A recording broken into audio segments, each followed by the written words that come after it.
So, because I'm fixing a industry over the years. Because I'm fixing a industry over the years. Engage more industry I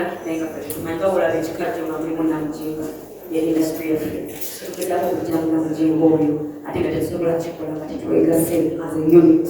Together, there are people because we are more representative of Wagami and Strameka disorganized.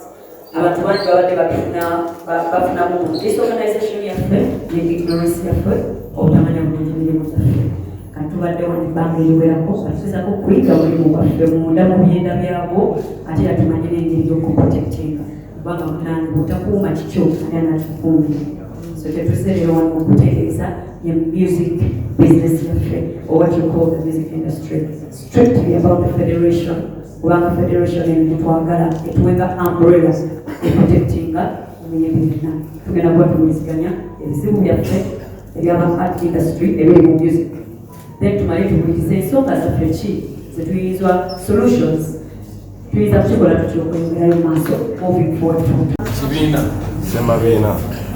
Semabiina ekitwala ba musician oba abantu bonna abasanyusa oba abakompoza aba songwriters plus never DJs but dancers on all the supportive team. Tugenda nabo okulaba nga tutambuza eddoboozi limu okulibuusa erina okufuna.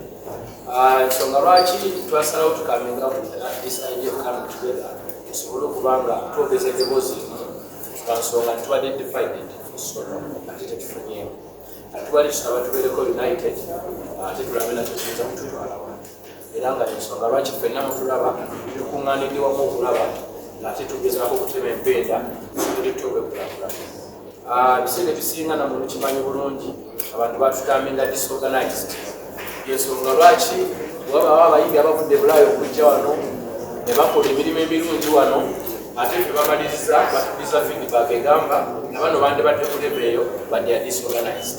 So this time around tugezaako okulaba nga ebivaawo twogezeko eddoboozi limu tulaba ne tuyiza tukulaakulanya tuweekuwaatira okututuusa eggwanga lyaffe naffe tubaaliza wamu.